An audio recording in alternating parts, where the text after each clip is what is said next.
I have no idea how I got here. Now just imagine one day, I'd be minding my own business, playing Cyberpunk 2077, and then suddenly I get sucked into a completely new obsession. Now there are an infinite amount of Rubik's Cubes, hobbies that I could possibly Rubik's Cubes. get into. For starters, Rubik's Cubes. Rubik's Cubes, Rubik's Cubes, Rubik's Cubes, Rubik's Cubes. Rubik's Cubes. Fuck! That shit is all I can think about right now. And I have no idea why. Now, I think we all have a preconceived notion as to what kind of people take part in speedcubing. Now, I don't judge. It's 2023, damn it, and there's nothing wrong with being a part of that scene. But being the millennial that I am, and having lived through cliques in high school and stereotypes of different groups in media, my brain still defaults to seeing speedcubing groups and being like, ha! Nerd! At least it used to. But never did I imagine myself getting into that shit. More so at this level. I got other hobbies. I draw art in leatherback sketch pads. I got tattoos. I do tattoos. I walk around in sleeveless dark hoodies with metal music playing in my earphones. I'm the edgy one. I'm part of that scene. Am I getting High School Musical? Now I know I'm a delinquent, but what if I just wanna kill?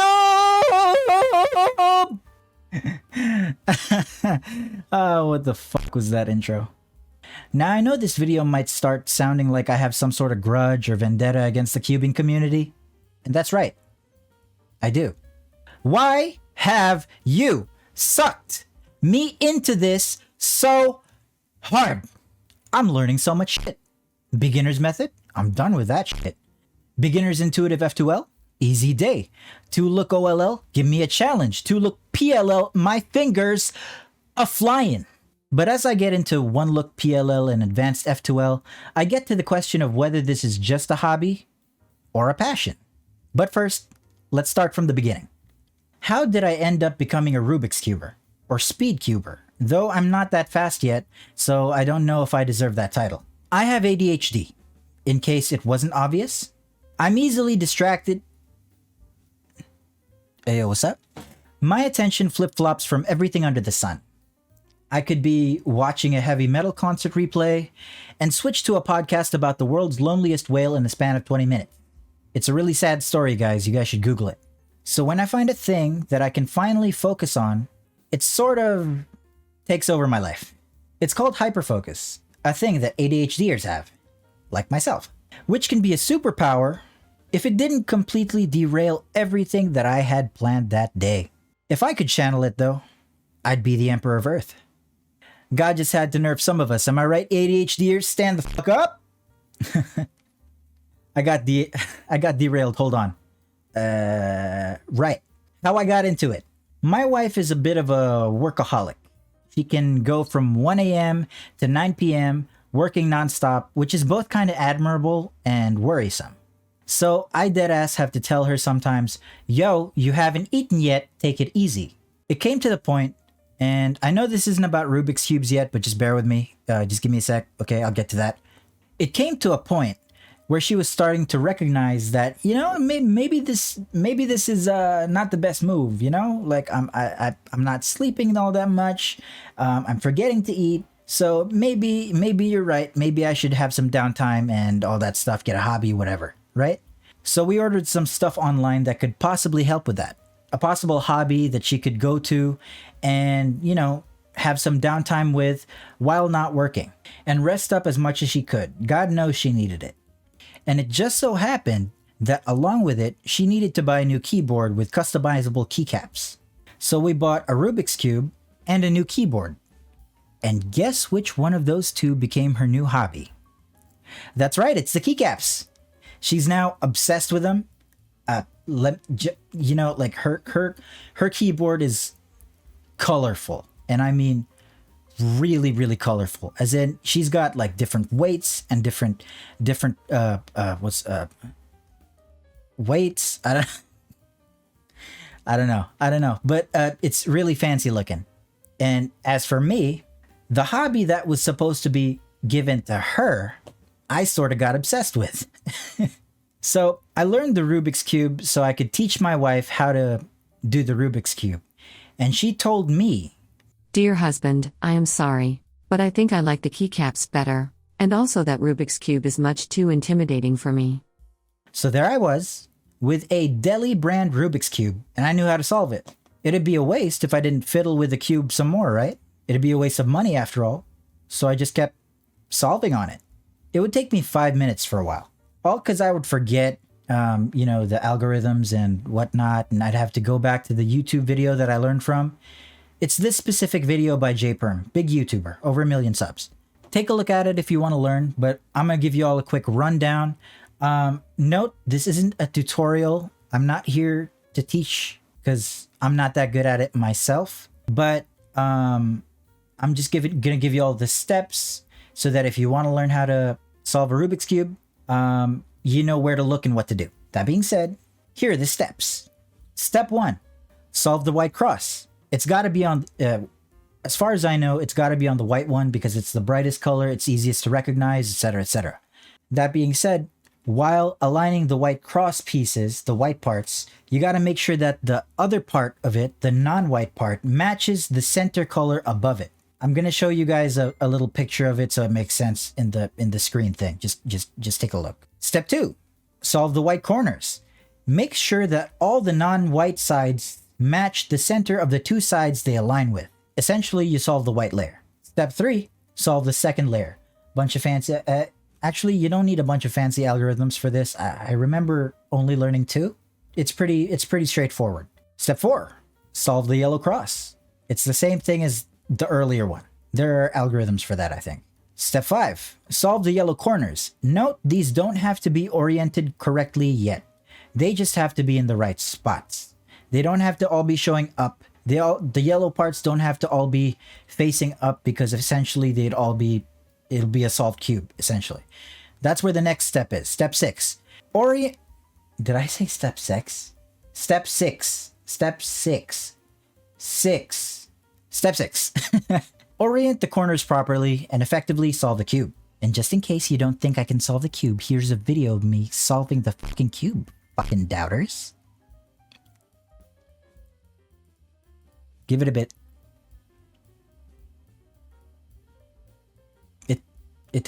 I'm not that fast.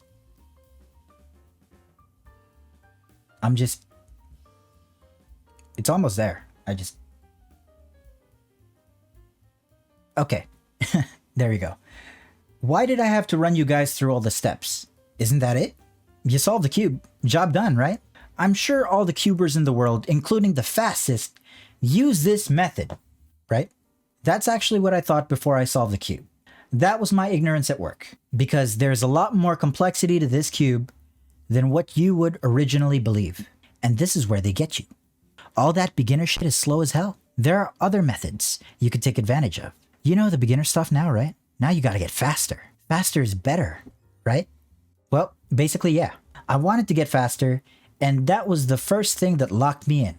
The very first thing that locked me in was I wanted to get faster. The very same thing that most Speedcubers say was the thing that locked them in to begin with.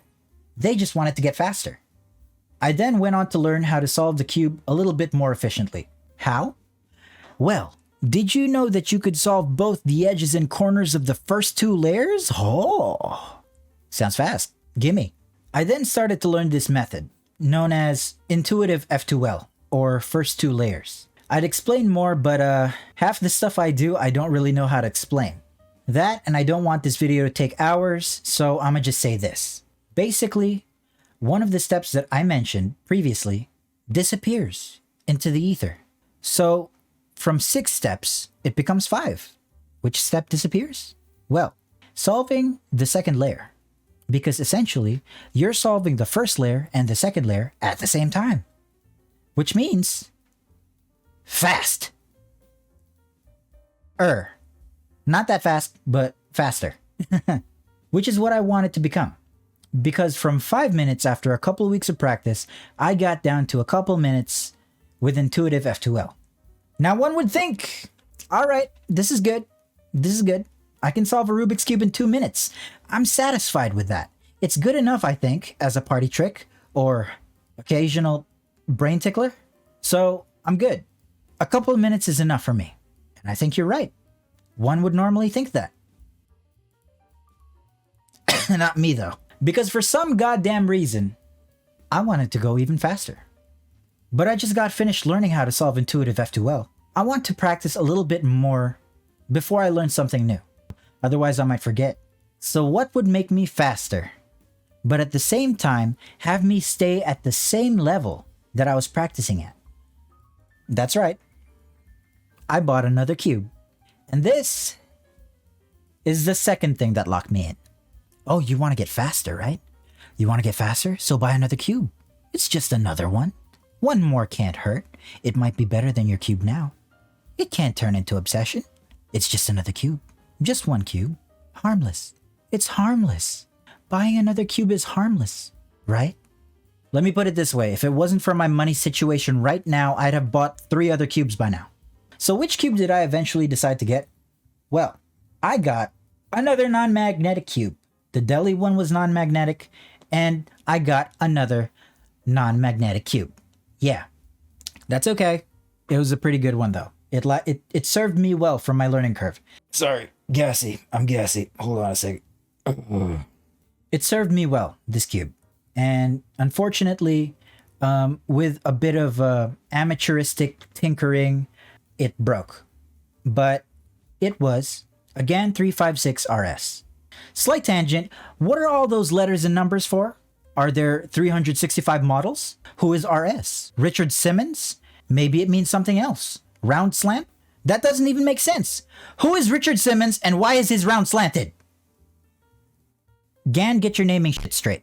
Okay, returning to topic. I got this cube, and true enough, the sheer quality of changing from a non-speed cube to an actual speed cube, albeit non-magnetic, was a game changer. I immediately ditched some of the bad habits that came with turning a non-speed cube and implemented more sleek, efficient algorithms and turning styles. This brought my speed down even more, from 2 minutes to 1 minute and 30 seconds average. That's good, right? But I still wanted more. I took in more tutorials and more videos, and eventually I learned about different YouTubers on the topic, like JPerm, Cubehead, Tingman, The Cubicle, and a whole mess of other people. I watched all of the How to make your F2L more efficient and mistakes that you make on your cross videos. But it was clear I still had to learn more in order to get faster. That's right. Instead of making it harder for myself with the beginner's method, I had to step up to 2-look OLL and PLL. Now, to the newbies watching this, please don't be intimidated by the words and abbreviations and shit. It'll make a little bit more sense when I explain it. OLL stands for Orient the Last Layer. This means, in a nutshell, solve the last side, normally the yellow side, making sure that all the yellow parts of the yellow side are showing, even if the pieces aren't necessarily correct. PLL stands for Permute the Last Layer, which means all you gotta do is make the rest of the cube make sense without making the yellow side fuck up. In short, solve the rest of the cube. And 2-look means instead of using one algorithm to solve each step, you use 2. Phew, okay. Was that easier to take in? Good. Alright, we can continue. For full OLL and PLL, you gotta learn 78 algorithms. You see that? I can see all the intermediate cubers leaving. Wait, please come back. Please come back. There's hope for you. Okay? Because 2-look, you only need to learn 6 algorithms. Okay, phew, they're coming back. Okay, thank you. Anyway, it was a bit of a tough one for me since 16 is still a sizable number of algorithms to learn. It's not 78, but there was still a little bit of a learning curve. From using a method that I was comfortable with, now I had to force myself to recognize different cases and algorithms to respond to those cases. It was like walking into rakes and having the handle slam into my face over and over And over and over and over and over and over. Basically, I had slammed my way through the whole thing. And finally, I learned it. I mastered 2-look OLL and PLL. When I mastered this shit, I bought a new Rubik's Cube. A GAN 11M. Not the Pro. That shit was too expensive. The 11M. It was an 11M. It's still here. I still have it. And reached a time of sub 1 minute. 57 seconds average. Under 1 minute. I could solve a Rubik's Cube every time and it would be under 1 minute. Now, that to the actual fast cubers out there, that might not mean a lot to you, but to the beginners like myself, yo, I was fucking ecstatic. You ever see someone celebrate? You ever see someone celebrate to a sub 1 minute average? I was dancing. I was so happy. And I'm gonna get better. I swear. But anyway, every single time I could solve a Rubik's Cube in under a minute. I ended up buying another Rubik's Cube because I don't have to explain myself, and found a new main, the MoU RSM 2022 Maglev. It's a million times smoother than the GAN, and I think it locks up less. I ended up implementing more effective algorithms and finger tricks into my solves, and eventually ended up in a position right now. I'm a sub 40 second solver, with my fastest time being 21 seconds. Hold on a second now. With my fastest time being 29 seconds. And even now, I'm still not satisfied. And that kind of scares me. Why? Because now I'm looking up at a wall. A wall of 78 algorithms that I need to learn in order to drop my times even further. I have to learn full OLL and PLL. Now I think this is where a lot of potential speedcubers stop. I find myself looking for shortcuts and videos of people getting sub 20 with the 2-look methods. I've tried speeding up my turn speed. I've tried to make my look ahead better, and I don't really see much improvement. But for the love of God, I just want to get faster. How the heck do people learn 70-something algorithms? That's so fucking hard. I'm stumped. And I stayed stumped for a couple of weeks now. Until I watched something special on Netflix. It's a documentary called The Speedcubers, a documentary about speedcuber giant Felix Semdegs and up-and-comer prodigy Max Park. I wanted a new look into speedcubing, a fresh look, and that's exactly what I got. Exactly what I expected. I got to look at cubing through the eyes of a cubing legend, coming to terms with the fact that maybe he can't stay at the top forever. And I also got to look through the eyes of a young Max Park, just wanting to compete with his idol that he strove so hard to match with. But I could get that from watching a couple of YouTube videos, right? A new perspective on cubing? I could find that video anywhere. So what was it that made me watch this documentary 4 times in a row while working? Well, this is the hardest part to explain, as well as the last step, the last hook, that keeps me going through speedcubing, even if it's fucking hard. Now this might sound cheesy, and possibly a little bit pretentious, but this is the truest statement that I think I could say about my experience in learning the Rubik's Cube. Cubing is a lot more than just cubing. I remember from the documentary a set of moments that really stuck with me. If you are a longtime cuber or new to the whole cubing scene, there's a name that's always going to be mentioned when it comes to the greats of cubing. Max Park. He is currently tied at the #1 fastest average in the world, along with Timon Kolosinski. He is also on the autism spectrum. I watched a segment of the documentary with Schwan and Mickey Park, his parents, talking about how they had learned that Max had autism. At first they felt a little distant from their child, not for their lack of trying, but more because of Max's condition. It was as if he was in his own little world. And of course, as parents, I can imagine that they were brokenhearted because of the situation. Your entire world, in the form of this little child, seemed to be moving away from you, and there was nothing that you could do? I think that'd break me. Until Mickey Park noticed something. Her son was heavily fascinated with a little puzzle in their house. A little, unremarkable Rubik's Cube. Unremarkable? Well, I would say otherwise.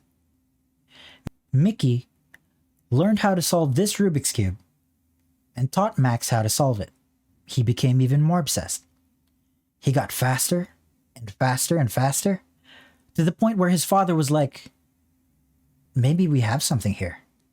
So they decided to take him to his first competition, and it was like something in them lit up. Max started to exhibit signs of socialization. He was being taught how to wait in line, when to start solving when given a nonverbal cue, how to follow directions. More of these things that Schwan and Mickey have tried to teach him his whole childhood. And he was finally getting it because of this little unremarkable thing, this little Rubik's Cube. This is what I mean when I say cubing isn't just cubing. To Max's parents, it was the thing that helped them connect with their son. To Max, it was an opportunity to learn so many things that, as someone with autism, would be really, really hard to learn. Something as small and possibly insignificant as this puzzle brought an entire family together and offered someone with autism a chance to make lifelong friends and bonds he otherwise might not have had the chance to make. Now, what does this cube mean to me? Well, I think for me, it's symbolic of my capabilities and being able to surpass them. Being someone with ADHD was actually really, really bad for a time. I couldn't keep a job. I couldn't do anything throughout the day because I couldn't focus. It was bad. For me, my job, my relationships, my relationship with my wife, it was really, really hard. And finally, when I got medicated, I was able to do things. I was able to work. I was able to focus. I was able to push myself and finally do the things that months prior, I was too all over the place to do. One of the things that I was able to do when I got medicated was learn to look OLL and PLL. Why can't I be able to surpass my limits again like before? Well, I can. I can, and I think I will. Yo, sir. I kind of forgot to introduce myself in the beginning. I'm G, I'm not a lizard. I'm a radioactive reptilian VTuber and a tattoo apprentice, tattoo artist in the making. I really love this video idea just because I'm obsessed with cubing at the moment. I honestly think I've never been as obsessed with a hobby as I am right now with cubing. At the moment, I'm still on my journey to learning full PLL. I know T-perm, H-perm, Z-perm, Y-perm, UA, UB, JA, JB, AA, AB, and F-perms. That makes 11 to 21. I'm more than halfway there. As for the YouTube video, I kinda want to take this seriously now. I had a couple of half-assed attempts in the past, but now I feel like I really want to put my all in this. Not even as a job, but just something to goof off and be happy with. So if you like the story time thing and you like me, drop a like, drop a sub, hit the bell thing. This is my first honest to goodness try at this YouTube thing. I'll give it my best. See y'all in the next one. And oh, first comment gets to pick whatever censor I use for my cuss words next time. G out.